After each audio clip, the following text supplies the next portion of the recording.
Махшарға барғанда Құдай тағала қажы, молда, сопы, жомарт, шейіт соларды қатар қойып сұрар дейді.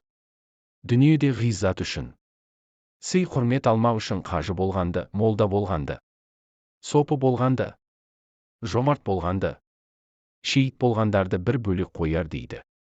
Ахиретке бола, бір ғана Құдай тағаланың разылығын таппау үшін болғандарды бір бөлек қояр дейді. Дүние үшін болғандарға айтар дейді. Сендер дүниеде қажеке, молдеке, сапеке, мырзеке, батыреке аталмау үшін өнер қылып едіңдер. Ол дүниең мұнда жоқ. Сендердің ол қызықты дүниең харап болған, сонымен қылған өнерлеріңде бітті. Енді мұнда құрмет алмақ түгіл, сұрау беріңдер. Мал бердім, өмір бердім. Не үшін сол малдарыңды, өмірлеріңді бетіңе ахиретті ұстап, дін ниетің дүниеде тұрып, жұртты алдамау үшін сарп қылдыңдар деп. Ана шын ниетіменен орнын тауып, бір Құдайдың разылығы үшін өнер қылғандарға айтар дейді. Сендер бір ғана менің разылығымды іздеп малдарыңды, өмірлеріңді сарп қылып едіңдер, мен разы болдым. Сіздерге лайықты құрметті орным бар.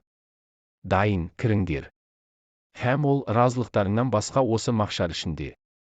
Сендердің осы қылғаныңа өзі қылмаса да іші еріп, ынтық болған достарың табылса, шафағат қылыңдар, деп айтар дейді.